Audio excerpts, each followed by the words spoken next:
ഇസ്ലാമിക പൗരന്മാരും ജീവിച്ചിരിക്കുന്ന രാജ്യത്തെ സ്നേഹിക്കണം. അങ്ങനുണ്ടോ? ആ ആ നമ്മൾ ആ ഇന്ത്യയിലാ വാദിന ജീവിക്കുന്നത്, ഇന്ത്യനെ സ്നേഹിക്കണം. ഇന്ത്യയിലാ ജീവിക്കുന്നെങ്കിൽ അങ്ങനെ അറബി ദേശങ്ങൾക്ക് പുറത്ത് താമസിക്കുന്ന മുസ്ലിങ്ങൾ ആ രാജ്യത്തെ സ്നേഹിക്കണമെന്ന് പറയുന്ന ഒരായത്തോ അല്ലെങ്കിൽ ഒരു ഹദീസോ കാണിച്ചു ഹദീസ് തന്നിട്ടെ. ഉണ്ടല്ലോ, ആ ഹദീസ് പറഞ്ഞട്ടെ, ഉണ്ട്. അതായത് പറഞ്ഞു. എനിക്ക് ഇന്ന ഡേറ്റ് ഇന്ന നമ്പർ ഇന്നതുപോലെ എന്ന് പറഞ്ഞു തരാനുള്ള വകുപ്പ് എന്റെ കയ്യിലില്ല. ഞാൻ മദർസയിലൊന്നും പഠിക്കുകയോ അല്ലെങ്കിൽ പള്ളിക്കൂടത്തിൽ പോയി പഠിക്കുകയോ ഒന്നും ചെയ്തിട്ടില്ല. ഇന്നതുപോലെ ഉണ്ട് എന്ന് മാത്രമേ എനിക്ക് പറയാൻ അറിയാവുള്ളൂ. ഇത് വചനം എവിടെയാണെന്നുള്ളത് എനിക്ക് പറഞ്ഞാൽ അറിയില്ല. ഞാൻ വചനം പറഞ്ഞാൽ പറഞ്ഞുതരാം, അതിന്റെ വായും കൊണ്ട് പറഞ്ഞുതരാം. അതായത് മുഹമ്മദ് നബി സല്ലല്ലാഹു അലൈഹി വസല്ലം പറഞ്ഞിട്ടുണ്ട്, നിങ്ങളുടെ രാജ്യത്തെ സ്നേഹിക്കുന്നത് ഈമാന്റെ പകുതിയാണ്, വിശ്വാസത്തിന്റെ പകുതിയാണ്. അങ്ങനെ മുഹമ്മദ് നബി പറഞ്ഞിട്ടുണ്ട്.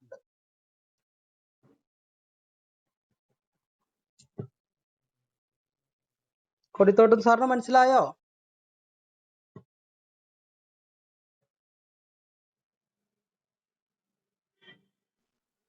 ഹലോ, അല്ലല്ല, അതിന് നിങ്ങൾ പാർക്കുന്ന രാജ്യത്തെ സ്നേഹിച്ചാ എങ്ങനെയാ എനിക്ക് മനസ്സിലായില്ല. ഒന്നുകൂടി ഞാൻ വ്യക്തമാക്കി തരാം. എനിക്ക് മലയാളം തന്നെ മര്യാദ അറിയില്ല. ഒന്നുകൂടി 5-6 പ്രാവശ്യം ചോദിക്കേണ്ടി വരും.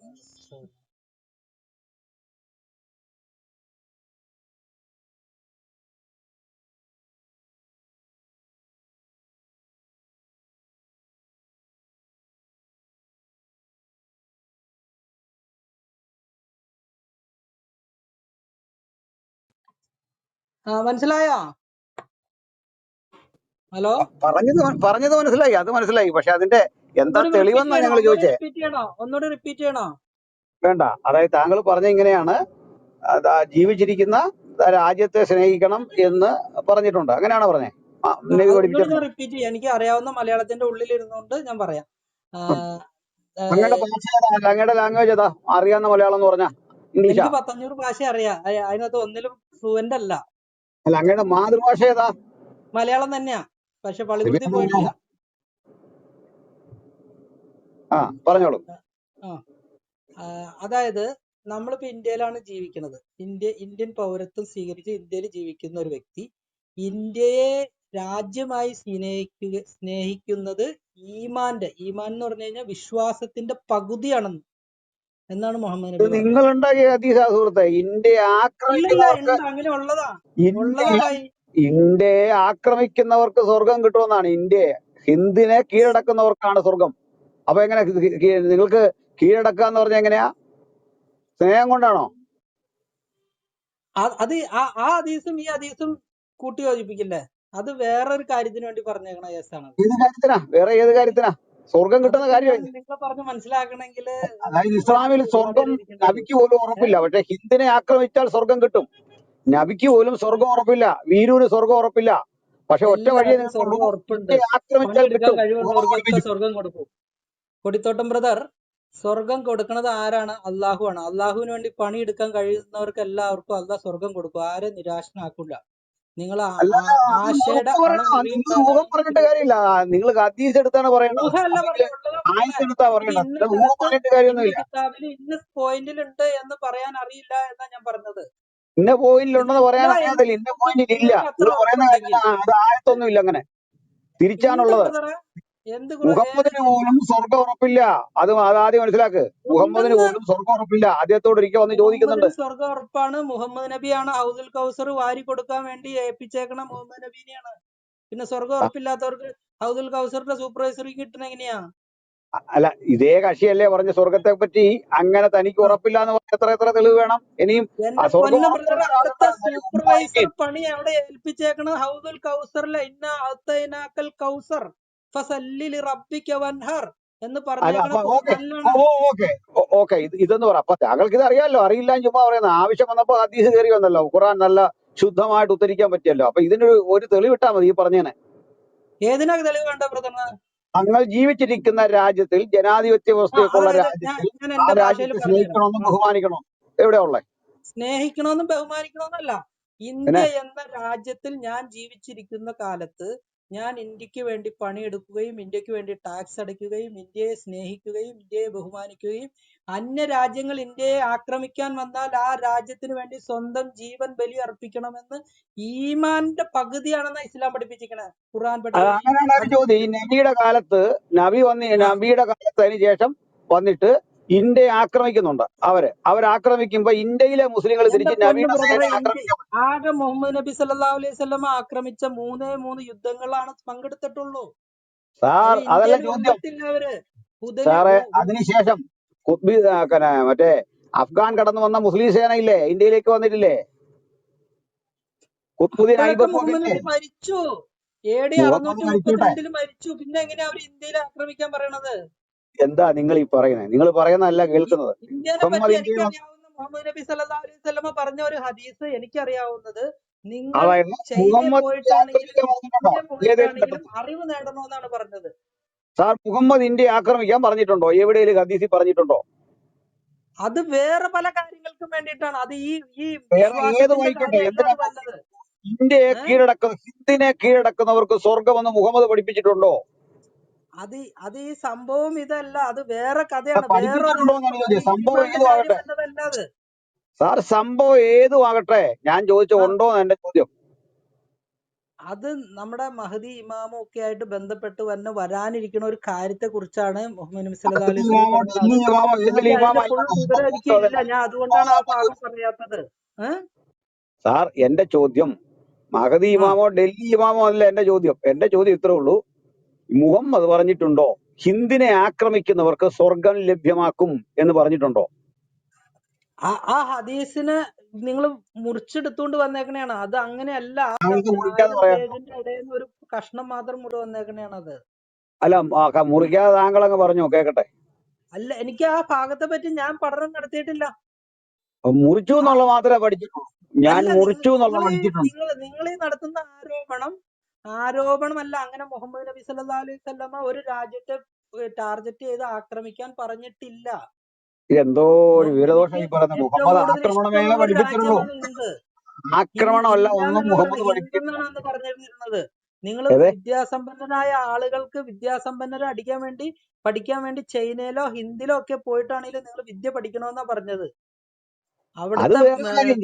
ആ അതൊക്കെ വേറെ കാര്യം. അതൊക്കെ മുഹമ്മദ് ആ അങ്ങോട്ടും ഒരു ഇങ്ങോട്ടൊക്കെ ഒരു മാറ്റി പറഞ്ഞിട്ടുണ്ട്. വിഷയത്തെ മുഹമ്മദും അള്ളാഹും ആ, ഒക്കെ തക്കയോഗ്യം പോലെ പലതും മാറ്റി പറഞ്ഞിട്ടുണ്ട്. ഒന്നും മാറ്റി അതൊക്കെ വേറെ പറയില്ല. കാര്യം. അതൊക്കെ ഞങ്ങൾ സമ്മതിച്ചു. എന്തോ മുഹമ്മദ് നബി സല്ലല്ലാഹു അലൈഹി വസല്ലം ഒരു കാര്യം പറഞ്ഞിട്ടുണ്ടെങ്കിൽ ആ കാര്യത്തിൽ ഉറച്ചിരിക്കുന്ന ആളാ. അത് നമുക്കറിയാം. അത് അദ്ദേഹം ഉറച്ചു നിന്ന കാര്യം എന്താണെന്നറിയോ? ഈ ആ അദ്ദേഹത്തിന് വേണ്ടി അള്ളാഹു ചില സാധനങ്ങൾ വിഷമം വരുമ്പോൾ അത് ഡിസ്പ്യൂട്ട് ചെയ്യാറുണ്ട്. 33:50 അനുസരിച്ച് അദ്ദേഹത്തിന് കുറെ കാര്യങ്ങൾ ഡിസ്പ്യൂട്ട് ചെയ്യും വിഷമം വരും. 33:50 താങ്കൾ എന്താ മനസ്സിലാക്കിയത്? താങ്കൾ പഠിച്ചിട്ടില്ലല്ലോ, താങ്കൾക്ക് റെഫറൻസ് അറിയില്ലല്ലോ. പിന്നെ അത് ഞാൻ പറഞ്ഞിരുന്നത് പഠിക്കാതെ കേട്ടാ നമുക്ക് മതി. പഠിക്കാലോ, ചർച്ച ചെയ്യാലോ. താങ്കളുടെ ആ, എന്താണ് മനസ്സിലാക്കിയെന്ന് മനസ്സിലാക്കാൻ ഞാൻ വേണ്ടിയിട്ടാണ് ഞാൻ മനസ്സിലാക്കിയത് അദ്ദേഹം എനിക്ക് മനസ്സിലാത്ത 33:50. കാര്യം, എനിക്കെന്തോ വിഷമമുണ്ട്. നിനക്കൊരു വിഷമവും വരാതിരിക്കാൻ വേണ്ടി ഞാൻ ഇടയ്ക്കിടയ്ക്ക് ഇങ്ങനെ നിനക്ക് ഇങ്ങനെ സ്ത്രീകളെ തരുമെന്ന് കാണുന്നുള്ളൂ, വിഷമം വരാതിരിക്കാൻ. എന്താ വിഷമമെന്ന് നിങ്ങളാ ഏത് പറയണ്ടേ. ആയത്തിലാണ് അങ്ങനെ താങ്കൾ കണ്ടത്? 33:50 ഈ മലയാളം അവിടെ ഉറച്ചു 33-37 നിൽക്കുന്നുണ്ട് പുള്ളി. ബാക്കി അല്ലേ? ഒരു കാര്യത്തിലും ഉറച്ചു നിൽക്കുന്നില്ല. ഏഹ് 33-37 അല്ലേ പക്ഷേ? 33:37 33-37 അല്ലേ? 33:37 രണ്ടും ഉണ്ട്, 50 ഉണ്ട്. ആ 33:50 പിടിക്ക്. അതിലെന്താ 50 തന്നെ വായിക്കൂ. പിടിച്ചോ. ആ 50 50 വായിച്ചോ. അമ്മാവന്റെ അഞ്ചേ പുത്രന്മാര് പിടിക്ക്. ആ, വലങ്കൈ അതിൽ താങ്കൾ ഉടമപ്പെടുത്തിയ സ്ത്രീ. വായിച്ചിട്ട് താങ്കൾക്ക് എന്താണ് മനസ്സിലായത്? അതാണ് എനിക്ക് അറിയേണ്ടത്. ഇതൊക്കെ കിടക്കുന്ന കാര്യം മനസ്സിലായുള്ള. അതിന്റെ വ്യാഖ്യാനം കൂടുതലായിട്ട് അറിയത്തില്ല. എനിക്ക് അറിയാം, ആ എഴുതിയിരിക്കുന്ന കാര്യം അങ്ങനെ അതായത് അറിയാം. അതേ ഞാൻ പറഞ്ഞുള്ളൂ. താങ്കൾ ആ അറിയാൻ ഭാഗം വയ്യാത്ത കാര്യം ഇങ്ങനെ വായിക്കുക. ഞാൻ പറയാം. വായിച്ചിട്ട് മനസ്സിലായ എന്റെ കാര്യം എന്നോട് പറഞ്ഞ് കൺവിൻസ് നിങ്ങൾക്ക് ചെയ്യുക. ഇനി സാറേ, നമുക്ക് ഇത്രേ മനസ്സിലായിട്ടുള്ളൂ. അവിടെ കാണുന്നത് എന്താണ് നിനക്കൊരു മനസ്സിലായത്? വിഷമവും വരാതിരിക്കാൻ വേണ്ടി ആ നിന്റെ വലങ്കൈ ഉടമപ്പെടുത്തിയ സ്ത്രീകള്, പിന്നെ അതുപോലെ ആ മാതുലന്റെ സഹോദരിമാര്, അങ്ങനെ കുറെ ആ ബന്ധങ്ങളെല്ലാം പറയുന്നത്. നിഷിദ്ധ ബന്ധങ്ങളും ആ സ്വീകരിക്കാത്ത ബന്ധം എല്ലാം പറഞ്ഞിട്ട് പറഞ്ഞു. പിന്നെ ഏതെങ്കിലും ഒരു ആ സത്യവിശ്വാസിനിയായ സ്ത്രീ, അതായത് ഇപ്പൊ വീരുവിന്റെ ഭാര്യയോ അമ്മയോ സഹോദരങ്ങളോ അങ്ങനെ ഉം, ആരെങ്കിലും ഉം, സത്യവിശ്വാസിനിയായിട്ടുള്ള, ഇപ്പൊ ഈ പറഞ്ഞ ഈമാനുള്ള ഏതെങ്കിലും ഒരു സ്ത്രീ മുഹമ്മദിന് ശരീരം ദാനം ചെയ്യാൻ ആഗ്രഹിച്ചാൽ അതും ഉം. അനുവദിച്ചിരിക്കുന്നു. എന്നിട്ട് പറയാം നിനക്കൊരു വിഷമം വരാതിരിക്കാനാണ്. ഈ വിഷമം ആ. എന്താണെന്ന് എനിക്കറിയില്ല, നിങ്ങൾ പറഞ്ഞാൽ മതി. അറിയില്ല. അപ്പൊ ഇതിന് സാറ് എന്തിനാ ഈ ലൈംഗികത അതിനകത്തേക്ക് കുത്തിക്കേറ്റണേ? ഞാൻ ഇവിടെ അങ്ങനെ ഒരു അറിയില്ലാത്തത് പദം ചോദിക്കുമ്പോ. പോലും പറഞ്ഞില്ലല്ലോ. ഞാൻ ഇവിടെ അങ്ങനെ ഒരു പദം പറഞ്ഞേ? ഞാൻ അവിടെ അല്ല, എന്താന്ന് പറഞ്ഞാൽ മതി. അങ്ങനെ ഒരു ആശയം എന്താണ് വന്നായിരുന്നു. അദ്ദേഹത്തിന്റെ വിഷമം? അതാണ് വിഷമമെന്ന് താങ്കൾ അങ്ങനെ പറഞ്ഞായിരുന്നു. പറഞ്ഞില്ല, പറയണ ഒരു ടോൺ വിശദീകരിക്കുന്നില്ല. ഉണ്ടായിരുന്നു. ആ ടോൺ എന്തോ കാര്യം? ടോണിനകത്ത് കാര്യമുണ്ടോ? അള്ളാഹു പറഞ്ഞാലും വലുതാണോ ഞാൻ? അപ്പൊ ഏതും എന്നെ കല്യാണം ഒന്ന് കഴിക്കുന്നില്ല. കൺവിൻസ് ചെയ്യൂ. എന്നെ ഒന്ന് ശരീരം കൺവിൻസ് ദാനം ചെയ്യൂ. ചെയ്യാന്ന് പറഞ്ഞ താങ്കൾക്ക് എന്തുവാ? മനസ്സിലായ പോസ്റ്റ്മോർട്ടത്തിന് ഈ കഴിക്കാൻ വിഷമം കൊടുക്കുകയാണോ? എന്താണെന്ന് എന്നെ ഒന്ന് കൺവിൻസ് ചെയ്യൂ. അല്ല, ഈ ശരീരം ദാനം ചെയ്യാൻ പോസ്റ്റ്മോർട്ടം ചെയ്യാൻ കിഡ്നിയും ലിവറും എല്ലാം പഠിക്കാൻ കൊടുക്കാന്നാണോ കീറി മുറിച്ച്? അല്ലല്ലോ. മുഹമ്മദ് ഡോക്ടറാണോ? മുഹമ്മദ് ഡോക്ടറിന്റെ ബിഷപ്പുകാരനാണോ? മോളില. മുഹമ്മദ് ഡോക്ടറിന്റെ മുകളിലാ ആ ഇത് പറഞ്ഞോ, സംഗതി പറഞ്ഞു. അപ്പൊ ഇതിനാണോ ശരീരം കൊടുക്കുന്നത് ദാനം? ഇല്ല, ആ ഭാഗം അതിന് വേണ്ടിയിട്ടേ അല്ല. പിന്നെ ഏതിനു താങ്കൾക്ക് വേണ്ടിയാണ്? മനസ്സിലായ കാര്യം മനസ്സിലാവും. ഈ 33:50 താങ്കൾ എന്ത് മനസ്സിലാക്കി എന്നുള്ളത് എന്നെ ഒന്ന് കൺവിൻസ് ചെയ്യും. പറയാം. നബിയെ, നീ വിവാഹമൂല്യം കൊടുത്തിട്ടുള്ളവരായ നിന്റെ ഭാര്യമാരെ നാം നിനക്ക് അനുവദിച്ചു തന്നിരിക്കുന്നു. അല്ലാഹു നിനക്ക് യുദ്ധത്തിൽ അധീനപ്പെടുത്തിയ കൂട്ടത്തിൽ നിന്റെ വലതെ ഉടമപ്പെടുത്തിയ സ്ത്രീകളെയും നിന്നോടൊപ്പം സ്വദേശം വിട്ടുപോകുന്നവരായ നിന്റെ പിതൃവ്യന്റെ പുത്രിമാർ, നിന്റെ പിതൃസഹോദരിമാരുടെ പുത്രിമാർ. അവിടെ വരെ നിർത്താമോ? പിന്നെ അത്രയും വരെ താങ്കൾ എന്ത് മനസ്സിലാക്കി? അവരെ എല്ലാം കല്യാണം കഴിക്കാന്ന്. ഇല്ല, ഒന്നുകൂടി പിന്നെ പറഞ്ഞ മലയാളം സാർ പറയണത്. മലയാളമല്ല ഇംഗ്ലീഷ് ആണല്ലേ ഈ കാര്യം. ശരീരദാനം ഒരു കാര്യമല്ല, ഇംഗ്ലീഷ് വേറെ ദാനം ഉണ്ടോ? ഒന്ന് പറഞ്ഞു, ഒന്ന് വായിച്ചു പോയേ. അന്ന് പോസ് ചെയ്ത് കൊണ്ടുവരും. അത് പറഞ്ഞു പോയി, ഇത്രേ ഉള്ളൂ. നബിയെ, നീ വിവാഹമൂല്യം കൊടുത്തിട്ടുള്ളവരായ നിന്റെ ഭാര്യമാരെ എന്ന് വെച്ചാൽ നീ മഹർ കൊടുത്തിട്ടുള്ള. നിർത്തിക്കാൻ. അതായത് വിവാഹമൂല്യം കൊടുത്തിട്ടുള്ളതായ നിങ്ങളുടെ ഭാര്യമാരെ. അപ്പൊ ഭാര്യ ആയല്ലോ. ഭാര്യ ആയാലും ഭാര്യ പരിപാടി ചെയ്യാവോ? എനിക്കത് ഭാര്യയുടെ ഞാൻ നിങ്ങളല്ലേ ഇപ്പൊ തിരിച്ചതുപോലെ പറഞ്ഞ വിഷമിക്കരുത്. അല്ലല്ല, സ്ത്രീകളൊക്കെ ഇരിക്കുന്നിടത്തും ഒരുവിധം മര്യാദയോടുകൂടി സംസാരിച്ചില്ലേ, തിരിച്ചിതുപോലെ കേൾക്കുമ്പോ വിഷമിക്കരുത്, കരയരുത്. ഞങ്ങൾ നബിയെ നിന്ദിച്ചു. പറഞ്ഞു വന്നത് ഭാര്യ ആയി, ഭാര്യയെ അനുവദിച്ചു തന്നു എന്നാണ് എഴുതിയേക്കണേ. അപ്പൊ അനുവദിച്ചു എന്ന് പറഞ്ഞാൽ ലൈംഗിക ബന്ധത്തിന് അനുവദിച്ചു തന്നു. ഓക്കെ, നിങ്ങൾ മുമ്പ് പറഞ്ഞു അല്ലെന്നല്ലോ, അതങ്ങനെ അല്ലെന്നാ നിങ്ങൾ മുമ്പേ പറഞ്ഞു തുടങ്ങി. ഇപ്പൊ ഇതായി. ഓക്കെ, ഇനി ബാക്കി പറഞ്ഞു. സാറ് പറഞ്ഞ സാറിന് മനസ്സിലായ കാര്യം എനിക്കൊന്ന് കൺവിൻസ് ചെയ്ത് തരാനാ പറഞ്ഞോളൂ.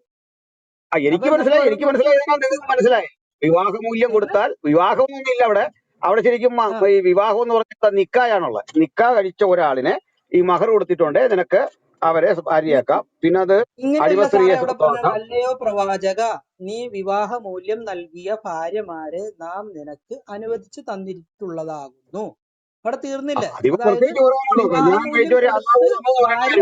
നിനക്ക് അനുവദിച്ചു തന്നു. എന്താ കുഴപ്പമുള്ളത്? കുഴപ്പമില്ല, ബാക്കി പറഞ്ഞു. പിന്നെന്താ കുഴപ്പം? അത്ര കുഴപ്പമൊന്നുമില്ല. ആ ലൈൻ കറക്റ്റ് മനസ്സിലായി. എനിക്കെന്തോ കുഴപ്പം? ആ സ്ത്രീകൾക്കല്ലേ കുഴപ്പം? എനിക്കെന്നാ കുഴപ്പം? അവരെ വിവാഹം കഴിച്ചല്ലോ, അപ്പൊ ഭാര്യ ആയല്ലോ. ആയി, എനിക്ക് ഒരു കുഴപ്പവും എനിക്കില്ലെന്ന്. ബാധിക്കാത്തോണ്ട് എനിക്ക് കുഴപ്പമില്ല. എനിക്ക് കുഴപ്പമുണ്ട്, വിവരം അറിയല്ലേ, അത് വേറെ കാര്യം. അത് പോട്ടെ, താഴോട്ട് വായിക്കുന്നേ. നമുക്ക് ാർജിതമായി അള്ളാഹു സമ്മാനിച്ച സ്ത്രീകളെയും നിന്റെ അധീനതയിലുള്ളവരെയും നിന്നോടൊപ്പം പാലായനം ചെയ്തവരായ നിന്റെ പിതൃ സഹോദരിമാർ, സഹോദരികളും പെൺമക്കളെയും മാതൃ സഹോദരികളുടെ പെൺമക്കളെയും നിനക്ക് അനുവദിച്ചു തന്നിരിക്കുന്നു. അതിനെന്തെങ്കിലും കുഴപ്പമുണ്ടോ സാറേ? ആ ഒരു ലൈനില് ഒരു കുഴപ്പമില്ല. നമുക്ക് അത് താഴെ കിടക്കുന്ന ഒരു സ്ത്രീ ശരീരം ദാനം ചെയ്യാന്ന് പറഞ്ഞെന്തോ. ഓരോന്നോരോന്ന് പിടിച്ചു പോവാന്നേ. ആ ലൈൻ വരെ വല്ല കുഴപ്പമുണ്ടോ സാറേ? കുഴപ്പമില്ല. ഇല്ല, അനുവദിച്ചു തന്നിരിക്കുന്നു. നിനക്ക് അനുവദിച്ചു തന്നിരിക്കുന്നു. പ്രവാചകന് വേണ്ടി സ്വയം സമർപ്പിക്കുന്ന വിശ്വാസിനിയെയും പ്രവാചകൻ അവളെ വേൾക്കാൻ ഉദ്ദേശിച്ചിട്ടുണ്ടെങ്കിൽ ഈ അനുവാദം നിനക്ക് മാത്രമാകുന്നു, മറ്റു വിശ്വാസികൾക്കില്ല. ഈ ഒരു ലൈനാണ് സാറിന്റെ പ്രശ്നം. ഇത് എന്റെ പ്രശ്നമല്ലെന്ന്. അല്ല, താങ്കൾക്ക് താങ്കളാണ് ഈ 33:50 കൊണ്ട് വന്നത്. താങ്കൾക്ക് ഈ ഒരു വാക്കാണോ താങ്കളുടെ മനസ്സിനായിട്ട് ദഹിക്കാണ്ട് വന്നേന്ന് അറിയാൻ വേണ്ടിട്ടാണ്. എനിക്ക് മനസ്സിലായിട്ടുണ്ടോ, ദഹിക്കുന്നുണ്ടോ? പക്ഷെ ഇത് എനിക്ക് അശ്ലീലമായിട്ട് തോന്നുന്നുണ്ട്, അതേ ഉള്ളൂ. അതേ പറഞ്ഞോളൂ, അല്ല വേറെ കുഴപ്പമൊന്നുമില്ല. സാധാരണ ഒരു ജനനായകനോ, അതായത് 6-ാം നൂറ്റാണ്ട് ജീവിതത്തിൽ കാട്ടറവി പോലും ചെയ്യാത്ത വൃത്തിയായിട്ടാണ് ഇത്, അതേ തോന്നിയുള്ളൂ. വേറെ ഒന്നും തോന്നിയില്ല. ഞങ്ങള് വളരെ മോശം, അതൊന്നും കുഴപ്പമൊന്നുമില്ല. ഞാൻ ചോദിച്ച ഈ ലൈനിൽ എന്തെങ്കിലും കുഴപ്പമുണ്ടോ സാറേ? ഇത് നല്ല ഗ്രാമർ അല്ലേ, വ്യാകരണം വളരെ കറക്റ്റ് ആണ്. അത് ഇത്തരം കാര്യം പറയുമ്പോൾ വളരെ കൃത്യത പാലിച്ചിട്ടുണ്ട്. കരുണാമയനും ഒക്കെ ആണല്ലോ, അതുകൊണ്ട് ഇത് ഇവിടെ കറക്റ്റ് ആണ്. അതിനകത്ത് നമുക്കിത് വായിച്ച് പോസ് ചെയ്ത് വായിച്ചു പോവാം. അതെ അതെ അതെ. അടുത്താണ് വന്നത് ഈ ശരീരദാനം എന്ന് പറഞ്ഞാൽ മനസ്സിലായില്ല. വല്ല കുഴപ്പമുണ്ടോ താങ്കൾക്ക്? എന്തെങ്കിലും ആക്ഷേപണം ഉന്നയിക്കാൻ? ഞാൻ 100 വട്ടം പറഞ്ഞല്ലോ, ഒരു കുഴപ്പവും ഇല്ലാന്ന്. ഈ ലൈനിലും കുഴപ്പമില്ല. ഇല്ല. അതും പോയി, അതിലുമില്ല. പിന്നെ ഈ അനുവാദം നിനക്ക് മാത്രമേ ഉള്ളൂ, മറ്റു വിശ്വാസികൾക്ക് ഇല്ല. അതിലെന്തെങ്കിലും കുഴപ്പമുണ്ടോ? അല്ല കുഴപ്പമില്ലായിരുന്നു എക്സ്പ്ലെയിൻ ചെയ്ത് എന്തോ ഈ ശരീരം ഒരു സ്ത്രീ ദാനം താങ്കൾക്ക് ഈ ചെയ്തിട്ട് ആ വന്നത് അതെന്തുവാ താങ്കള് ഈ ഈ ലൈൻ ആ, ഈ നിയമം വായിച്ചു.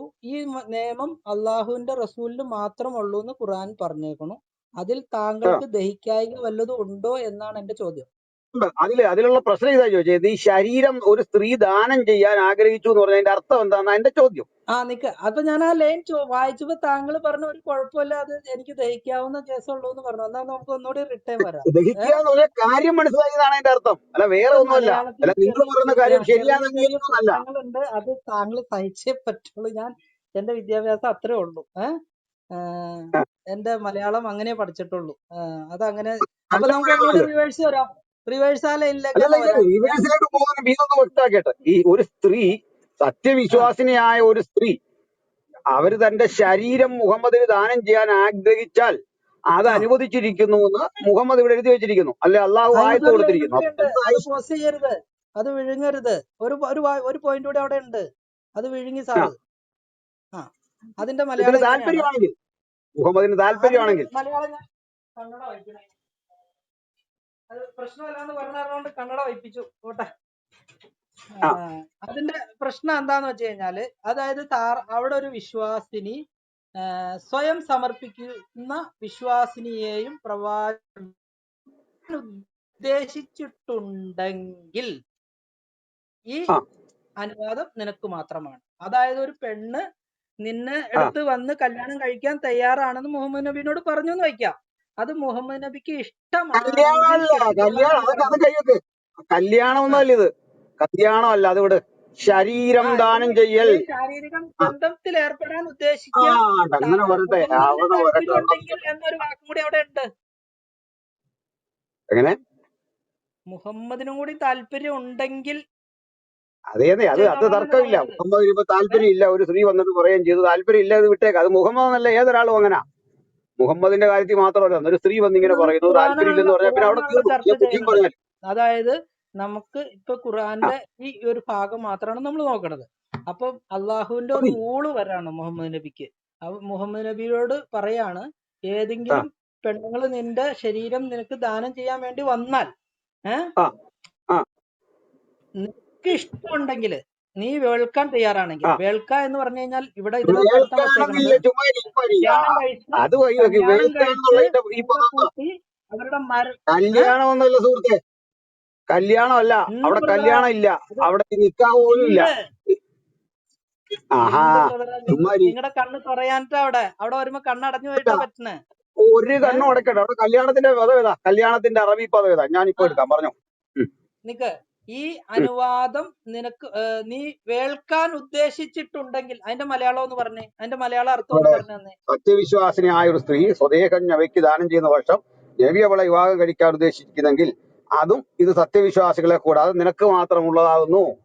ആ ഇതിന്റെ മലയാള അർത്ഥം താങ്കൾക്ക് മനസ്സിലായ അർത്ഥം എന്നെ അടുത്തൊന്ന് കൺവിൻസ് ചെയ്തേ. അതായത് ഇതൊരു മ്യൂച്വൽ സെക്സിന് അനുവദിച്ചിരിക്കുന്നു നബിയെ വരുന്ന പെണ്ണിനെ. മ്യൂച്വൽ ആയിട്ട് രണ്ടുപേർക്കും ധാരണയുണ്ട്, സെക്സ് ആകാൻ സമ്മതിച്ചിരിക്കുന്നു. അതൊരു ആധുനിക ജീവിത അല്ല, സങ്കല്പമാണ്. ധാരണ അക്കാര്യത്തിൽ ഖുർആൻ ഉണ്ടെങ്കിൽ ഒത്തിരി മുമ്പ് വേൾക്കാൻ തയ്യാറാണെങ്കിൽ, ഇന്ന് നമ്മുടെ രാജ്യത്ത് ഈ നിയമമുണ്ട്. അതായത് അത് വേൾക്കാൻ ഖുർആന്റെ വലിയൊരു തയ്യാറാണെങ്കിൽ. ദീർഘവീക്ഷണമാണ്. കാരണം നമ്മുടെ രാജ്യം ഇത്രയും ഈ നിയമം എടുക്കാൻ കാലങ്ങൾ ഒത്തിരി പിടിച്ചു. അതായത് ഇന്ന് പ്രായപൂർത്തിയായ രണ്ടുപേർക്ക് സെക്സ് ചെയ്യാൻ ആഗ്രഹിക്കുന്നുണ്ടെങ്കിൽ ആർക്കും തടയാൻ പറ്റില്ല, അത് ചെയ്യാം. പക്ഷെ അത് മുഹമ്മദിന് മാത്രമേ അന്ന് കൊടുത്തുള്ളൂ, അതൊരു തുടക്കം മാത്രമായിരുന്നു എന്നാണ്. അത് വേണേ നിങ്ങൾക്ക് പറയാം. അത്രയും പഴയ കാലഘട്ടത്തിലെ ഇത്രയും ദീർഘവീക്ഷണം, സ്വതന്ത്ര ജീവിതത്തിന്റെ ഒക്കെ ഒരു പഴയ ബോധം സാറേ ഈ ലൈനിൽ ഖുർആൻ വെച്ച് പുലർത്തി. തന്നെ അതിന് പിടിച്ചു നിൽക്ക്. വിപ്ലവാത്മകമായിരിക്കാം. സാറേ ഈ ആ ലൈനിൽ തന്നെ പിടിച്ചു നിൽക്ക്. അതായത് താങ്കൾക്ക് ആ പറഞ്ഞു. മനസ്സിലായത് ആ ഒരു സ്ത്രീ ആ പ്രവാചകന് സ്വയം സമർപ്പിക്കുന്ന വിശ്വാസിനിയെയും വിശ്വാസിനിയെ, അതായത് ഒരു സ്ത്രീ വന്ന്, വിശ്വാസിനിയായ സ്ത്രീ വന്ന് മുഹമ്മദ് നബിയോട് പറയാണ്, എന്റെ ശരീരം ആ താങ്കൾക്ക് ദാനം നൽകാൻ ഞാൻ തയ്യാറാണ് എന്ന് പറഞ്ഞു വരുന്ന ആ സ്ത്രീയിനോട് നിങ്ങൾ ആ വേൾക്കാൻ തയ്യാറാണെങ്കിൽ, മുഹമ്മദ് നബീനോട് അള്ളാഹു ആണ് പറയണത്, മുഹമ്മദ് ആ നബിയെ നീ കല്യാണം കഴിച്ച് നിന്റെ കൂടെ കൂട്ടി നിന്റെ 11 ഭാര്യമാരിൽ 12ാമത്തെ ആക്കാൻ നീ തയ്യാറാണെങ്കിൽ കഴിച്ചോളാനാണ് പറയുന്നത്. താങ്കൾക്ക് പാസ്റ്ററെ അതൊന്ന് പാസ്റ്ററെ വിശദീകരിക്കാൻ അനിൽ പറ്റുമോ? പാസ്റ്ററെ അങ്ങനെ അനിൽ limit അനിൽ ഇല്ലല്ലോ ഉണ്ടോ? പാസ്റ്ററെ ഇത്രല്ലോ. അനിൽ പാസ്റ്ററെ ആ അനിൽ പാസ്റ്റർ പറയൂ പറയൂ. അങ്ങനെ താല്പര്യം ഇല്ലെങ്കിൽ ഇല്ലെങ്കിൽ പറ പറ. പോയിന്റ് വന്നാൽ എന്താ പറയുന്നത്? അങ്ങനെ താല്പര്യം ഇല്ലെങ്കിൽ അല്ല, അങ്ങനെ താല്പര്യം ഇല്ലാഞ്ഞിട്ട് നമ്മുടെ ജയിലിന്റെ പുത്തിരി അടുത്ത് ചോദിക്കുന്നുണ്ട്, സൗത്ത് എന്ന തോട്ടത്തില്. എന്റെ സാറേ, നിങ്ങൾ ഈ ഒരു ലൈനിൽ നിന്ന് വേറൊരു ലൈനിലേക്ക് പോകല്ലേ. ഈ ലൈനിലെ കാര്യം എന്താന്ന് വെച്ചാൽ അതിനുള്ള അറിവ് എനിക്കുള്ളൂ. എനിക്ക് ഒരു കസാരയിൽ ഒരു സമയത്ത് ഇരിക്കാൻ പറ്റുള്ളൂ. അല്ല സാറേ, നമുക്ക് ഇത് തന്നെ നിന്നാ മതി. നിങ്ങൾ ഈ പറഞ്ഞു വരുന്നേ മുഹമ്മദ് ഇവരെ അങ്ങ് കല്യാണം കഴിച്ചു, പിന്നെ അതിൽ അവര് തമ്മിൽ കൂടുതൽ കുഴപ്പമുണ്ടോ വെച്ചാൽ ഇല്ലെന്ന് ആ തന്നെ എന്റെ മറുപടി. നമ്മുടെ പ്രശ്നം അതല്ല. ഈ മനുഷ്യരാണോ നിങ്ങൾ നമ്മുടെ ഇങ്ങനെ മാതൃക എന്നാ ഇപ്പൊ ചോദ്യം. മനസ്സിലായില്ല. ഞാൻ അതായത് ഒരു സ്ത്രീക്ക് മുഹമ്മദിന്, താങ്കളുടെ മനസ്സിലാക്കിയ കാര്യം എനിക്ക് മനസ്സിലാക്കി തന്നാ മതി. അതായത് എനിക്ക് മനസ്സിലായ കാര്യം നിങ്ങൾക്ക് മനസ്സിലായ കാര്യം ഒരു കാര്യമാ. അതായത് മുഹമ്മദിന് കല്യാണം കഴിക്കാത്ത ഒരു ലിസ്റ്റ്, ആ കൂടെ ഒരു സ്ത്രീ, തന്റെ സത്യവിശ്വാസിനിയായ ഒരു സ്ത്രീ വന്ന് തന്റെ ശരീരം മുഹമ്മദിന് ദാനം ചെയ്യാൻ ദാനം ആഗ്രഹിച്ചാൽ മുഹമ്മദിന് അവളെ ചെയ്യാൻ അക്സെപ്റ്റ് ചെയ്യാം. അക്സെപ്റ്റ് അല്ല ചെയ്യാം. കല്യാണം കഴിച്ചിട്ട് അക്സെപ്റ്റ് നിങ്ങൾ ചെയ്യാന്നല്ല. വേൾക്കാൻ ആ, തയ്യാറാണെങ്കിൽ ആയിക്കോട്ടെ. അക്സെപ്റ്റ് ചെയ്യാതാണ്. അ- വേൾക്കാൻ തയ്യാറാകുക എന്ന് പറഞ്ഞ അതായി മലയാളം അർത്ഥം ഒന്ന് പറയാൻ മനസ്സിലാക്കാമോ? അല്ല, ഞാൻ ചോദിച്ചു ഇത്രേ ഉള്ളൂ എന്ന്. ഞാൻ ചോദിച്ചത് ഇങ്ങനെയുള്ള, അപ്പൊ അതിന്റെ താഴെ 37-ാം വചനത്തിൽ ലെഫ്റ്റ് റൈറ്റ് നിങ്ങൾ റൈറ്റ് അത് അങ്ങോട്ടും ഇങ്ങോട്ട് പോയാൽ പണി പാളും. അതായത് നിങ്ങൾ ഒരു ഒരു പോയിന്റിൽ പണി നിൽക്ക്. പാളുന്നില്ല. പണി പാളുന്നേ മറുകണ്ഠം മുഹമ്മദിനല്ലേ പണി ചാടല്ലേ. പാളുന്നേ? നിങ്ങൾ ഒരു ഞങ്ങൾക്ക് എന്തോ സ്ഥലത്ത് പണി നിൽക്ക്. പാളുന്നേ? നിങ്ങൾ ഒരു സ്ഥലത്ത് പച്ച തന്നെ കാണുമ്പോ നിൽക്കുകയാണ്. അക്കരെ ഞാൻ നിൽക്കുക ഇവിടെ എന്ന് തന്നെ പറഞ്ഞ് നിൽക്കുക, എങ്ങും ചാടല്ലേ. പോയിട്ടില്ല. നിങ്ങൾ നമ്മുടെ ഈ ചോദ്യം 50 തന്നെ പിടിച്ചു നിൽക്ക്. 50 തന്നെ നിന്ന് അവിടെ തെളിവെടുക്കണ്ടേ സാർ? തെളിവെടുത്തായി പോന്നെ. മെയിൻ ടെസ്റ്റ് ചെയ്താ, ഈ ടെസ്റ്റ് ചെയ്ത് അങ്ങോട്ടും പോകത്തില്ല. ശരിയാണ്. നിങ്ങൾക്ക് തെളിവെടുക്കാൻ എല്ലാ പോയിട്ട് കാര്യം തിരിച്ചു വിടും, ഈ പോലീസ് മനസ്സിലായിട്ടറിയോ? കൊണ്ടുപോകുന്ന പോലെ. എനിക്ക് മനസ്സിലായതും നിങ്ങൾക്ക് മനസ്സിലായതും ഒരേ കാര്യം. ഇനി എന്തോ കുഴപ്പം അവിടെ? അല്ല, ഞാൻ പറഞ്ഞത് നിങ്ങൾക്ക് മനസ്സിലായി. ഞാൻ പറഞ്ഞതേ ഉള്ളൂ. ആകപ്പാടെ ഇത്തരം കാര്യത്തിനെ ആയത്ത് ഇറക്കി അള്ളാഹു പറഞ്ഞ പോലെ വാക്ക് പാലിച്ചിട്ടുള്ളൂ. ബാക്കി അള്ളാഹു അങ്ങോട്ടും ഇങ്ങോട്ടും മാറ്റി പറയും, മുഹമ്മദ് മാറ്റി പറയുന്ന പോലെ നമ്മൾ ഇവിടെ വന്നേ. ഈ കാര്യത്തിൽ അള്ളാഹു മുഹമ്മദ് ഒരുപോലെ നിന്നിട്ടുണ്ട്. അത് ഞങ്ങൾ സമ്മതിക്കാം. ഇല്ല, ഞാൻ ചോദിച്ച ചോദ്യം താങ്കൾക്ക് ഇതില് ആ, എന്നെ കൺവിൻസ് ചെയ്യാൻ സാധിക്കും എന്ന വാക്ക് എന്തെന്നാ? വന്നിട്ടുണ്ട്. ഞാൻ വേൾക്കുക കൺവിൻസ് എന്ന് ചെയ്യിച്ചല്ലോ. പറഞ്ഞാൽ നിങ്ങൾ എനിക്ക് നിങ്ങൾ മനസ്സിലായത്, കൺവിൻസ്ഡ്, ഞാൻ പറഞ്ഞു നിങ്ങൾ എന്നെ തീർന്നോട്ടെ സാറേ. കൺവിൻസ്ഡ് ആക്കിയല്ലോ. അതായത് ആ, വേൾക്കുക എന്ന വാക്കിന്റെ മലയാള അർത്ഥം എനിക്ക് കിട്ടിയത്, ആ വേൾക്കുക എന്ന് പറഞ്ഞാൽ ഞാൻ ആ പെണ്ണിനെ കല്ലിന്റെ കൂടെ ഭാര്യയായിട്ട് കൂട്ടി ആ കൂട്ടത്തിൽ നമുക്ക് ലൈംഗിക അല്ല, ബന്ധത്തിന് ഞാൻ പറയുന്നത് എന്തിനു വേണേലും അങ്ങനല്ല. ഉപയോഗിക്കാം എന്ന അനുവാദമായി കിട്ടിയതായിട്ടാണ് എനിക്ക് മനസ്സിലായത്. എന്റെ ചെറിയ അത് അറിവിൽ നിന്നാണ് എനിക്ക് മനസ്സിലായത്. വേൾക്കുക എന്നത് രണ്ടാമത്തെ കാര്യവും ശരീരദാനം ആദ്യത്തെ കാര്യമായിട്ടാണ് സാധാരണ നമ്മൾ കണ്ടിരിക്കുന്നത്. ഒരു എന്റെ സ്ത്രീയെ പൊന്നെ, വിവാഹം അതിവിടെ കഴിഞ്ഞ ആർക്കും ശേഷം എന്തും ദാനം ചെയ്യാൻ തയ്യാറാവും. മേടിക്കാൻ ഇവിടെ ആള് വേണ്ടേ? ആ ആ ആ മേടിക്കാൻ എന്ത് ആളുണ്ടെന്ന്. തീട്ടക്കള്ളി ഓക്കെ. ആർക്കും ദാനം ചെയ്യാം. അത് മേടിക്കാൻ ഇവിടെ ആള് വേണ്ടേ? ആ അനിൽ പാസ്റ്റർ ഏ, ഒരു റിക്വസ്റ്റ്. അനിൽ പാസ്റ്ററെ, ഈ ആ ക്രോസ് ടോക്ക് ചെയ്യാതെ ആ ഈ അദ്ദേഹത്തിനൊന്ന് നമുക്കൊരു ടൈം വെച്ച് പോവാണെങ്കിൽ നിങ്ങൾക്ക് കേൾക്കാൻ ഒരു സൗകര്യം ഉണ്ടായിരുന്നു. ഓക്കെ ഓക്കെ ആയിക്കോട്ടെ. വീരുവിന്റെ പോയിന്റ് ഒന്ന് സമ്മപ്പ് ചെയ്യാവോ? അതിനുശേഷം അനിൽ പാസ്റ്റർ അതിന് റിപ്ലൈ തരും. ഞാനിപ്പോ നിസ്കരിക്കാൻ പോകാറുള്ള സമയമായല്ലോ കുറച്ചേരെ. എനിക്ക് 5 മിനിറ്റ് കൂടി കഴിഞ്ഞാൽ ബാങ്ക് വിളിക്കും ഇപ്പൊ തന്നെ ഞങ്ങളുടെ നാട്ടില്. അപ്പേ അനിൽ പാസ്റ്ററായിട്ട് ഞാൻ ഇതിനു മുമ്പ് സംസാരിച്ചിട്ടുള്ള നല്ല മലയാളം അറിയാവുന്ന ആളാണ്. എനിക്കത്ര മലയാളം ഇല്ല, പക്ഷെ പുള്ളിക്ക് എന്നെ മനസ്സിലായിട്ടുണ്ട്. എന്നെ വളരെ അഡ്മിറ്റ് ചെയ്താണ് സംസാരിക്കണേ. അതൊക്കെ എനിക്ക് ഭയങ്കര ഇഷ്ടമായിട്ടുണ്ട്. എല്ലാവരും എന്നെ തെറ്റിദ്ധരിച്ചേക്കാണ് ഞാൻ എന്റെ മലയാളത്തിലെ ബുദ്ധിമുട്ടുണ്ട്. അല്ല, അത് നിങ്ങൾ കുഴപ്പമില്ല. പറയുന്ന മലയാളം തന്നെ. ഞാൻ നിങ്ങളുടെ മലയാളത്തിന് ഞങ്ങൾക്ക് ആർക്കും ഒരു തെറ്റിദ്ധാരണ ഉണ്ടോ അല്ലേ പാസ്റ്ററെ? എന്ത് സാറേ, എനിക്കൊന്നും തോന്നിയില്ല. എനിക്ക് എന്റെ പ്രശ്നം എനിക്കല്ലേ അറിയാവുള്ളൂ. എന്റെ പ്രശ്നം എനിക്കല്ലേ അറിയാവുള്ളൂ. ഞാൻ ഞാൻ സഹിച്ചോളാം, അത് കുഴപ്പമില്ല, അത് പ്രശ്നമുണ്ടെന്ന് വിട്ടുകൊടുക്കും. സ്വയം തോന്നുന്നത് ഒരു നല്ല ഒരു പ്രശ്നമാണ്. എനിവേ, അത് പോട്ടെ. നമുക്ക് ഭാഷ ഒന്നുമല്ല ഇവിടുത്തെ അത് വിഷയം. പക്ഷെ നമുക്കത് ഇരുന്ന് സംസാരിക്കാം. ഞാൻ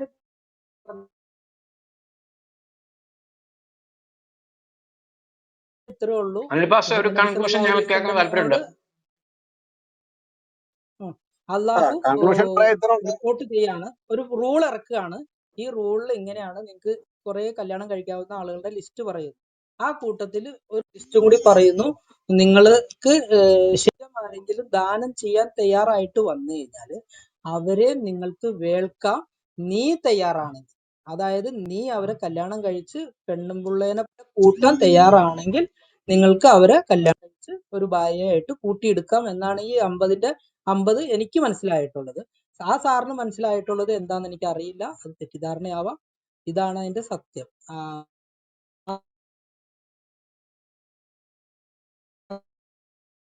അത് ഒരു കല്യാണമാണ് ഏറ്റവും നല്ലത്. ഒരെണ്ണം കെട്ടിക്കഴിഞ്ഞാൽ അതിനെ മര്യാദക്ക് നോക്കി കൊണ്ടുനടക്കാൻ കഴിവില്ലെങ്കിൽ ആ പണിക്ക് പോവാതിരിക്കും. കൊണ്ട് നടന്നില്ലെങ്കിൽ അവിടെ പണി കൊടുക്കും. അത് ഇസ്ലാമിൽ ഭയങ്കര കർശന നിയമമാണ്. ഒരു സ്ത്രീയെ കല്യാണം കഴിച്ചത് ശരിയാണെങ്കിൽ അവളുടെ എല്ലാ കാര്യങ്ങളും ലൈംഗികം മുതൽ A to Z കാര്യങ്ങൾ അവളുടെ തൃപ്തിപ്പെടുത്താൻ തയ്യാറായി നിന്നാൽ മാത്രമാണ് ഞങ്ങളുടെ ഇസ്ലാമിലെ എണ്ണത്തിൽ തന്നെ കൂട്ടുള്ളൂ. കുടുംബജീവിതം ഞങ്ങളുടെ ഇതിൽ വലിയൊരു സബ്ജക്റ്റാ. ആ സബ്ജക്റ്റിന്റെ ഉള്ളിൽ നിന്നുകൊണ്ട് ഇനിയിപ്പോ ഒരാള് പറ്റൂല, മാക്സിമം അവന് വലിയ കഴിവുള്ളവൻ, വലിയ കേമനും വലിയ മിടുക്കനും ആയാൽ തന്നെ മാക്സിമം പോണത് 4 വരെ ആവാം. ഈ 4 ഇവരെ മൂന്നെണ്ണത്തിന് സെറ്റിൽ ചെയ്യാൻ കഴിവുള്ള എല്ലാ വിഭാഗത്തിലും പൈസയിലും എല്ലാത്തിലും കഴിവുണ്ടെങ്കിൽ, അല്ലെങ്കിൽ അങ്ങനെ നാട്ടിലെന്തെങ്കിലും വലിയ ഇഷ്യൂസ് ഒക്കെ വന്ന് യുദ്ധം പോലെയുള്ള വല്ല ഇഷ്യൂ ഒക്കെ എന്തെങ്കിലുമൊക്കെ ഉണ്ടായാൽ അന്ന് വച്ചേക്കണ ഒരു ഇസ്ലാം ഒരു അവസാന വാക്കാണ്. ഇനി പുതിയതായിട്ടൊരു റൂൾ ഉണ്ടാക്കാൻ പറ്റില്ല. അതിനുവേണ്ടി മാത്രം വച്ചേക്കണ ഒരു റൂളാണ് 4ാമത് വരെയുള്ള പെണ്ണുങ്ങളെ കല്യാണം കഴിക്കുക. അപ്പൊ അവർക്ക് അവിടെ ഒരു സീലിംഗ് ഇട്ട് കൊടുത്തേക്കാണ്, ഇവിടം വരെ പോയാൽ മതി, 4 വരെ, മാക്സിമം 4 വരെ. ഇതാണ് ഇസ്ലാമിന്റെ റൂള്. എന്റെ അറിവിൽ നിന്നുകൊണ്ട് പറഞ്ഞു തന്നതാണ്. ഇസ്ലാമിന് ഒരു തെറ്റുമില്ല. നിങ്ങളൊക്കെ തെറ്റിദ്ധരിക്കപ്പെട്ടിരിക്കുകയാണ്. നിങ്ങളൊക്കെ തുറന്ന് പഠിക്കണം, തുറന്ന കണ്ണുകൊണ്ട് വായിക്കണം. നിങ്ങൾ ഹൃദയം തുറന്നു വെച്ചുകൊണ്ട് വായിച്ചാൽ ഇസ്ലാമിന്റെ എല്ലാ കാര്യങ്ങളും ഉള്ളി തൊണ്ട് പൊളിച്ച പോലെ ഉള്ളൂ. ഇതിനകത്ത് ഒരു പ്രശ്നവും ഇല്ല. അത് എന്ത് ശരിയാ, പ്രശ്നം ഉള്ളി തൊണ്ട് ഉണ്ടെങ്കിലും പൊളിച്ച പോലെ നമുക്ക് ഉള്ളൂ. പരിഹരിക്കാം. വീര് ഒന്ന് മ്യൂട്ട് ചെയ്ത്, ഞങ്ങൾക്ക് കൺക്ലൂഷൻ എനിക്ക് കേൾക്കാൻ സമയമായി താല്പര്യമുണ്ട്. പാസ്റ്റർ ഇപ്പോൾ ഒന്ന് പോവാനായി. പോട്ടെ. ആയിക്കോട്ടെ. അനിൽ പാസ്റ്ററെ, ഈ ഉള്ളിയുടെ തൊണ്ട് പൊളിക്കുന്ന പോലെ ഉള്ളെന്ന്, അതാണ് അദ്ദേഹത്തിന്റെ ഒരു കൺക്ലൂഷൻ. പാസ്റ്റർ പറഞ്ഞു. ഉള്ളിയുടെ തൊണ്ട് അദ്ദേഹം തന്നെ പൊളിക്കുന്ന പറഞ്ഞ എന്റെ ഒരു ഭാഷയാണ് ഓമയാണ്. കേട്ടോ. ഉള്ളി കട്ടിയുള്ളതായിട്ട് ഓക്കെ തോന്നും, ഓക്കെ പക്ഷെ മനസ്സിലായി. പൊളിച്ചു നോക്കുമ്പോ ഒന്നും ഉണ്ടാവില്ല ഉള്ളില്. അത്ര തന്നെ. അത് തന്നെ കറക്റ്റാ. അത് കറക്റ്റ് ആയിട്ടുള്ള ഒരു ഉപമയാ. മുഹമ്മദിന്റെ പഠിപ്പിക്കലുകളെ സംബന്ധിച്ച് അത് കറക്റ്റാ. എന്നാല് ഞാനിനി ഇതിന്റെ എന്റേതായ ഒരു കൺക്ലൂഷൻ പറയാം. നമ്മൾ ചർച്ച വന്നത് ഈ മതം വിട്ടവനെ കൊല്ലാമോ എന്നൊരു ചിന്തയാണ്. ഞാൻ വരുമ്പോ കേട്ടോണ്ടിരുന്നത് ജോസഫ് മാഷിന്റെ കൈവെട്ടി ഏതോ രാഷ്ട്രീയക്കാരാണ്, അത് മുസ്ലിങ്ങളല്ലെന്നാണ് അദ്ദേഹം പറഞ്ഞു വെച്ചത്. അത് അവിടുന്ന് ചർച്ച വന്നു. എന്നിട്ട് പറഞ്ഞു ഇങ്ങനെ മുഹമ്മദ് നല്ല സ്ഥിരതയുള്ള ആളാണ്, ഞാൻ അതിനെ കണ്ണിച്ചു, മുഹമ്മദിന് ഒരു സ്ഥിരതയില്ല, സ്വന്തം കാര്യത്തിൽ മുഹമ്മദിന് അത്തരം കുറെ സ്ഥിരത അള്ളാഹു ഇറക്കാറുണ്ട്. ഞങ്ങളെ സംബന്ധിച്ചോളം ഇതൊന്നും ഒരു സത്യദൈവം ഇറക്കുന്ന വചനമൊന്നുമല്ല, മുഹമ്മദ് തന്നെ എഴുതിയ അദ്ദേഹത്തിന്റെ സ്വകാര്യ ആവശ്യത്തിന് വേണ്ടി എഴുതിയ കാര്യങ്ങളാണ്. എന്റെ തെളിവെന്ന് പറഞ്ഞാല് ഏറെക്കുറെ തിരക്കേടില്ലാതെ ജീവിച്ചു പോയ ഒരു അറേബ്യൻ പിന്നെ എന്താ പറയാ കച്ചവടക്കാരൻ അല്ലെങ്കിൽ കച്ചവട സഹായി, നന്നേ ദാരിദ്ര്യം പിടിച്ച ഭൂതകാലം, അവിടെ നിന്ന് ജനങ്ങൾക്ക് സാധാരണ കച്ചവടക്കാരിൽ നിന്നൊക്കെ വിഭിന്നമായി സമൂഹത്തിൽ അദ്ദേഹത്തിന്റെ രീതികളൊക്കെ സ്വീകരിക്കപ്പെട്ടിട്ടുണ്ട്. അതിലൊന്നും ഞങ്ങൾക്ക് ആക്ഷേപവും ഇല്ല. നമുക്ക് കിട്ടിയ ചരിത്രത്തിന്റെ അടിസ്ഥാനത്തിൽ അദ്ദേഹത്തെ അല്ലമീൻ എന്ന് പ്രകീർത്തിച്ചിട്ടുണ്ട്. പക്ഷെ അദ്ദേഹത്തിന് പാളിച്ച പറ്റുന്ന മുഴുവൻ എന്ന് ഈ മലക്ക് അദ്ദേഹത്തിൽ ആവേശിച്ചോ അന്ന് മുതൽ വഴിതെറ്റിപ്പോയ ഒരു പാവം കാട്ടറബി. അദ്ദേഹത്തിന് അവിടെ മുതൽ അടക്കിപ്പിടിച്ച ലൈംഗിക വിചാരങ്ങളും അടക്കിപ്പിടിച്ച മോഷണ തൃഷ്ണകളും മറ്റൊരുവന്റെ രക്തം ചൊരിയിക്കാനുള്ള അത്തരം വളരെ ഡിപ്രസ്ഡ് ആയ വികാരങ്ങൾ മുഴുവൻ പൊട്ടി ഒഴുകിക്കൊണ്ട് അതിന്റെ ബഹുസ്ഫുരണത്തിന് ഇങ്ങനെ അള്ളാഹു എന്ന ഒരു ഗോത്രദേവനെ വിശ്വനാഥനായി പ്രപഞ്ചനാഥനായിട്ട് ഉയർത്തിക്കാട്ടിയുണ്ട്. ആ ഗോത്രദേവന്റെ പരിസരത്ത് നിന്നുകൊണ്ട് മുഹമ്മദ് സ്വയം ഇവിടെ സമ്പന്നനാകാൻ ശ്രമിക്കുന്നു. മുഹമ്മദ് സ്വയം ജസിയ എന്ന് പറയുന്ന നികുതി വാങ്ങി അതിലൂടെ സമ്പത്താർജിക്കുന്നതോടൊപ്പം തന്റെ അടക്കിപ്പിടിച്ച വികാരങ്ങളെ മുഴുവൻ ശമിപ്പിക്കത്തക്ക വിധം കൊച്ചുകുട്ടിയെ മുതൽ വല്യമ്മയുടെ പ്രായമുള്ള സ്ത്രീയോട് വരെ ഒരേ സമയത്ത് ലൈംഗികവൃത്തി ആചരിക്കുന്നു. അദ്ദേഹം സമാനതകളില്ലാത്ത ഭീകരതകൾ തന്റെ രാജ്യത്ത് നടപ്പിലാക്കുന്നു. എന്നിട്ട് ഈ കാണിച്ച പണികളെല്ലാം, അദ്ദേഹം ചെയ്തു വെച്ച തെറ്റുകൾ മുഴുവൻ പരിശുദ്ധമെന്ന് എണ്ണി പറയാൻ അണികളെ ചിട്ടപ്പെടുത്തുന്നു. ലോകത്താരെങ്കിലും ഇത്രയും ഹീനകർമ്മം ചെയ്തിടതിനെ പരിശുദ്ധം എന്ന് പറയാൻ പഠിപ്പിക്കുവോ? ഒരിക്കലും ചെയ്യില്ല. കൊന്നിട്ട് പറയാണ് കാരുണ്യം. ഈ കൊലയ്ക്കും തീഷ്ണമായ അധമമായ ഇത്തരം ഉന്മൂലനത്തിനും അദ്ദേഹം ഇട്ട പേരാണ് കാരുണ്യം. ഇനി ഇവയെ മൊത്തത്തിലിട്ട പേരാണ് സമാധാനം. നോക്കണം, മനുഷ്യൻ സമാധാനം എന്ന പദം കൊണ്ട് എന്ത് അർത്ഥമാക്കുന്നോ അതിന് വിപരീത ദിശയിൽ ക്രൂരമായ ഭീകരമായ രക്തരൂക്ഷിതമായ ഒരു അവസ്ഥാവിശേഷത്തെ സംജാതമാക്കിയിട്ട് അതിന് സമാധാനം എന്ന് പേര്. ഇനി ഈ 6 വയസ്സുള്ള ഒരു കുട്ടിയെ മുതൽ 60 വയസ്സ് വരെയുള്ള ഒരു സ്ത്രീയെ വരെ ഒരേ സമയത്ത് ഭാര്യമാരാക്കി വെച്ചുകൊണ്ടിരിക്കുകയും ഭാര്യമാരുടെ വീട്ടിലേക്ക് മറ്റ് വേലക്കാരികളെ കൊണ്ടുവന്ന് അവരുടെ മുമ്പിൽ വെച്ച് ശയിക്കുകയും അത് കണ്ടുപിടിക്കുകയും ചെയ്യുമ്പോൾ തത്രപ്പാട് കൊണ്ട് വീണ്ടും ആയത്തിറക്കാൻ ഈ ഗോത്രദേവനെ മലക്കിനെ ശട്ടം കെട്ടി നിർത്തിയിട്ട് അത് ഉപയോഗിച്ചുകൊണ്ട് ആളുകളെ ഭയപ്പെടുത്തി അത്തരത്തിൽ വളരെ മൃഗീയമായ വിധത്തിൽ ഒരു ജനതയുടെ മുഴുവൻ വികസനങ്ങളെയും മുഴുവൻ സ്വപ്നങ്ങളെയും പുരോഗതിയെയും നൂറ്റാണ്ടുകൾ പിന്നോട്ടടിപ്പിച്ചിട്ടിരിക്കുന്ന ഒരു പ്രത്യയശാസ്ത്രം. ആ പ്രത്യയശാസ്ത്രത്തിന്റെ ജനയിതാവാണ് മുഹമ്മദ്. ഇനി അടുത്തൊരു കാര്യം, ഇപ്പൊ ബിരു കൊല്ലം എന്ന ഈ സുഹൃത്തിനെ പോലുള്ള നിരവധി പാവം മനുഷ്യരെ നമ്മൾ കുറ്റം പറഞ്ഞിട്ട് കാര്യമില്ല. കാരണം ഈ പാവങ്ങൾ ധരിച്ച മുഴുവൻ തിന്മയെന്തോ അതെല്ലാം നന്മയാണ്. ലോകത്തേതെങ്കിലും സാധാരണ വിധത്തിൽ തലയ്ക്ക് വെളിയുള്ളവൻ പറയുമോ ഈ 5 വയസ്സുള്ള കൊച്ചിനോടും 6 വയസ്സുള്ള സ്ത്രീയോടും 60 വയസ്സുള്ള സ്ത്രീയോടും 18 വയസ്സുള്ള ഹർഷയോടും 24 വയസ്സുള്ള മൈമുനയോടും എല്ലാം ഒരേ സമയത്ത് ഇങ്ങനെ ജീവിക്കുന്ന ഒരു രാത്രി 9 സ്ത്രീകളുടെ അരികിൽ ഇദ്ദേഹം തന്നെ പറഞ്ഞല്ലോ, സ്ത്രീകളുടെ എല്ലാ ആവശ്യങ്ങളും നിറവേറ്റി കൊടുക്കണം. ഈ 9 സ്ത്രീകളുടെ അരികിൽ ഒരു രാത്രി അവരുടെ താല്പര്യങ്ങളെ സന്ധിക്കാൻ വേണ്ടി പോകുന്ന മുഹമ്മദ്. ഇതൊക്കെ എങ്ങനെയാണ് സാധിക്കുന്നത് ചോദിച്ചപ്പോൾ ഒരു സഹാബി പറഞ്ഞാണ്, അള്ളാഹു മുഹമ്മദിന് 30 പേരുടെ ശക്തി നൽകിയിട്ടുണ്ട്, ഇത്തരത്തിലൊക്കെ പറയുന്ന തരത്തിലെ കെട്ടുകഥകളുടെ വലിയൊരു സമാഹാരം. അപ്പൊ അവിടെ നിന്ന് രൂപപ്പെട്ടു വന്ന ഇസ്ലാമിന്റെ ധാർമ്മികത എന്ന് പറഞ്ഞാൽ അങ്ങേയറ്റ ഹീനമാണ്. അതിനൊരു ധാർമ്മികതയില്ല, അതിനകത്ത് ഉയർത്തി കാണിക്കാൻ ഒരു കാര്യം അവർക്കില്ല. അതുകൊണ്ടാണ് നമ്മൾ ഇവരോട് ചോദിച്ചിട്ടുള്ള ചോദ്യങ്ങളെല്ലാം അന്തരീക്ഷത്തിൽ കിടക്കുകയാണ്. ഒരുത്തനും മറുപടി പറയാൻ പ്രാപ്തി ഉണ്ടായില്ല. ഇതുവരെ നടന്ന സംവാദങ്ങളുടെ ചരിത്രത്തിൽ നമ്മൾ ചോദിച്ചു വെച്ച ചോദ്യം ഇതായിരുന്നു, ഞങ്ങൾ ഇതെല്ലാം വിട്ടേക്കാം, നിങ്ങൾ മാതൃകാ പുരുഷൻ എന്ന് പറയുന്ന ഈ മനുഷ്യനിൽ മാനവ സമൂഹത്തിന്റെ ഇന്ന് ജീവിച്ചിരിക്കുന്ന മനുഷ്യർക്ക് ഉൾക്കൊള്ളാൻ പറ്റിയ ഒരു 10 മാതൃകകൾ പറയൂ, നന്മകൾ പറയൂ. അതിനിവർ പറയാൻ പോകുന്ന അദ്ദേഹം എന്തൊക്കെയോ പഠിപ്പിച്ചു എന്നാണ്.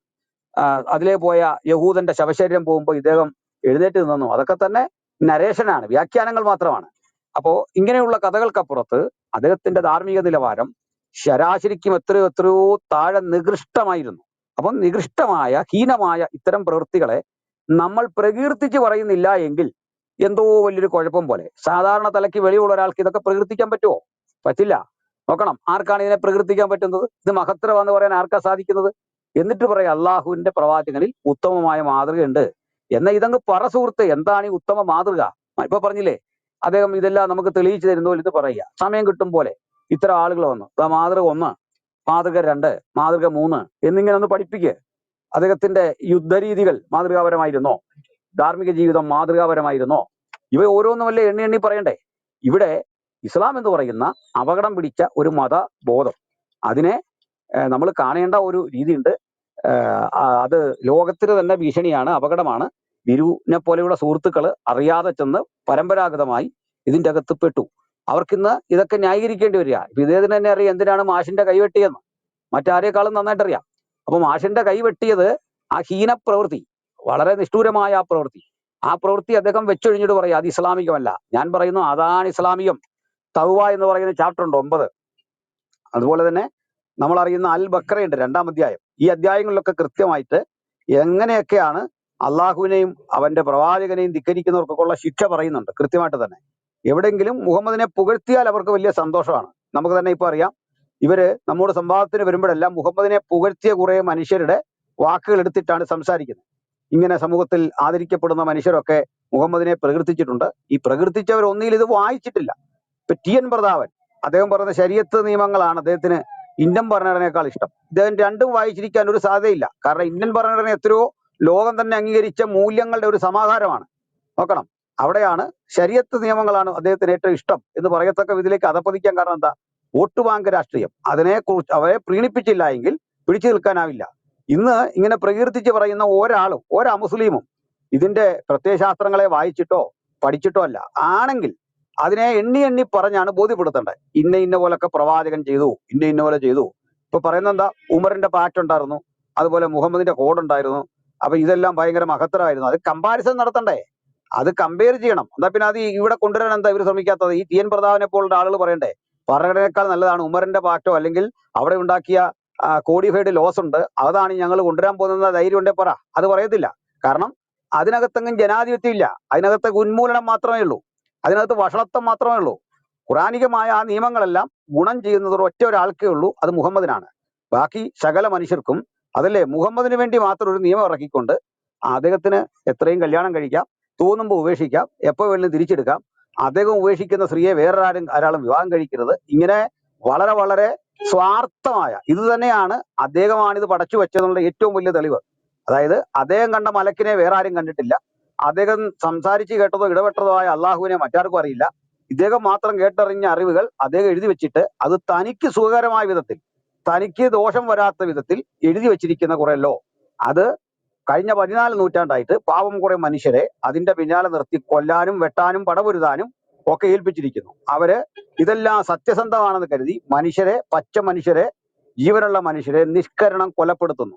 അവരുടെ മുമ്പിൽ സ്ത്രീ എന്ന് പറയുന്നത് അമ്മയോ സഹോദരിയോ ഒന്നൊന്നുമല്ല. അവരുടെ മുമ്പിൽ സ്ത്രീ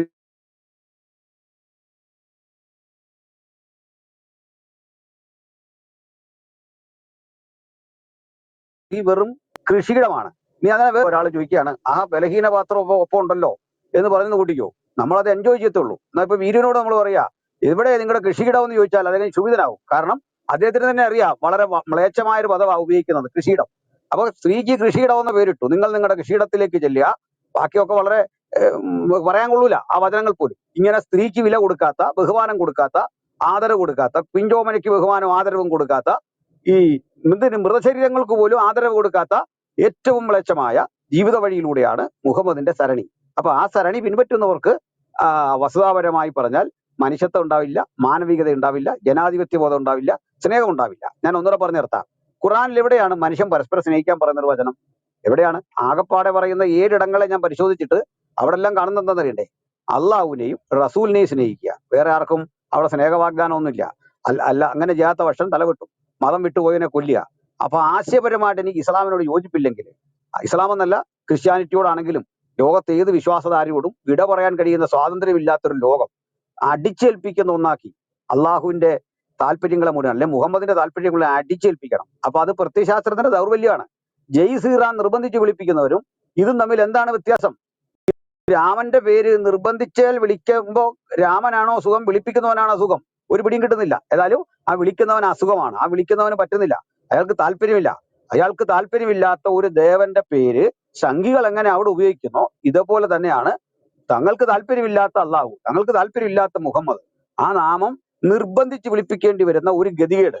അത് ആശയവൽക്കരണത്തിന്റെയും ആശയലോകത്തിന്റെയും അഭാവമാണ്, അതിന്റെ ദൗർബല്യമാണ്. അപ്പൊ അത് കണ്ട് മനസ്സിലാക്കുക, അറിയുക, പഠിക്കുക.